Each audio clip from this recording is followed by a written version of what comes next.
magpapatuloy ang maulap na panahon na may kalat-kalat na pag-ulan sa buong bansa ngayong darating na weekend. Ayon po sa latest bulletin na inilabas ng Pag-asa, makakaapekto pa rin sa Luzon at western section ng Visayas ang hanging habagat, habang localized thunderstorms naman na magpapaulan sa natitirang bahagi ng bansa.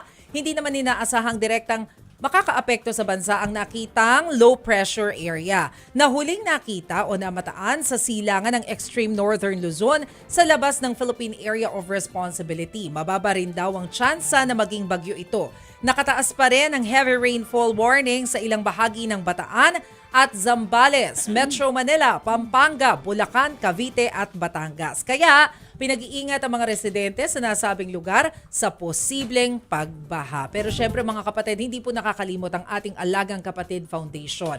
Namahagi po ang Alagang Kapatid Foundation ng tulong sa mga kapatid nating residente ng Barangay Bagbag at Bagbag Cemetery sa Quezon City. Nagbigay ang foundation ng grocery packages sa mga residenteng naapektuhan ng pag-apaw ng creek sa lugar matapos ang ilang araw na walang tigil na pag-ulan. Nagpapasalamat naman po ang Alagang Kapatid Foundation sa lahat ng mga nagbigay ng donasyon.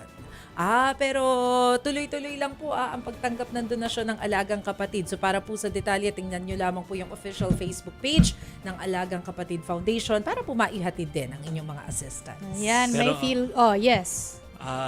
Dapat po ay inaalala natin na marami po tayong kababayan na naapektuhan din lalo na sa Luzon nitong nagdaang habagat at saka hanggang ngayon naman meron yan. Oo. At saka yung masamang mga panahon. So please tulong po tayo mga kapatid. Oo.